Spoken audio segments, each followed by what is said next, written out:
మృణాల్ ఠాకూర్ గత కొంతకాలంగా టాలీవుడ్ కి దూరంగా ఉంటుంది. ప్రజెంట్ ఆమెకు ఆఫర్స్ కరువయ్యాయి. దీంతో ఈ హీరోయిన్ ఇప్పుడు పూర్తిగా టాలీవుడ్ కి దూరం కానున్నట్టు తెలుస్తోంది. ఆమెకు బాలీవుడ్ లో వరుస ఛాన్సులు రావడంతో మళ్లీ టాలీవుడ్ కి వచ్చే ఛాన్స్ లేదని సమాచారం. సీతారామంతో తెలుగు ఆడియన్స్ కి దగ్గరైన మృణాల్ ఠాకూర్ ఫస్ట్ మూవీతోనే భారీ క్రేజ్ తెచ్చుకుంది. ఆ తర్వాత హాయ్ నాన్నతో సెకండ్ హిట్ ఖాతాలో వేసుకున్న ఈ ముద్దుగుమ్మకు బిజీగా గడుపుతున్న లైఫ్ లో చిన్న బ్రేక్ తీసుకుని ఎంజాయ్ చేయాలి అనుకుంటున్నారా? అయితే వెంటనే ఆర్వీ వెకేషన్స్ ప్రైవేట్ లిమిటెడ్ ని సంప్రదించండి. మరిన్ని డీటెయిల్స్ కోసం సంప్రదించండి 7997979960. ఫ్యామిలీ స్టార్ రూపంలో హ్యాట్రిక్ మిస్ అయ్యింది. మళ్లీ ప్రభాస్ పాన్ ఇండియా మూవీ కల్కిలో జస్ట్ క్యామియోతో సరిపెట్టింది. కల్కి తర్వాత మృణాల్ తెలుగు ఆడియన్స్ కి దూరంగా ఉంటుంది.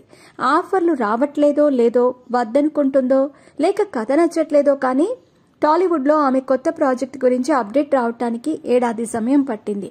ఇటీవల మృణాల్ అడవిశేష్ డెకాయిట్ సినిమాకు కమిట్ అయ్యింది. ప్రస్తుతం ఆమె ఎక్కువగా బాలీవుడ్ ప్రాజెక్ట్స్ పై దృష్టి పెట్టినట్టు తెలుస్తోంది. ప్రస్తుతం ఆమె చేతిలో 5 సినిమాలుండగా వాటిలో 4 హిందీ చిత్రాలు కావటం గమనార్హం. అందులో Varun ధావన్తో hi జవానీతో Ishq హోనా high, Ajay Devgan project son of Sardar 2, Pooja Mary John, Sanjay లీలా భన్సాలి దర్శకత్వంలో తుమ్ హీ హో లాంటి బడా ప్రాజెక్ట్స్ లో ఛాన్స్ అందుకుంది. అయితే మృణాల్ చేతిలో ప్రస్తుతం తెలుగులో డెకాయిట్ సినిమా మాత్రమే ఉంది. అడవిశేష్ ప్రధాన పాత్రలో నటిస్తున్న ఈ సినిమా తెలుగుతో పాటు హిందీ భాషలో బైలింగ్వల్ గా తెరకెక్కుతోంది. ఈ చిత్రంలో మొదటగా శృతి హాసన్ తీసుకున్నా ఆ స్థానంలో ఇప్పుడు మృణాల్ ను రీప్లేస్ చేశారు.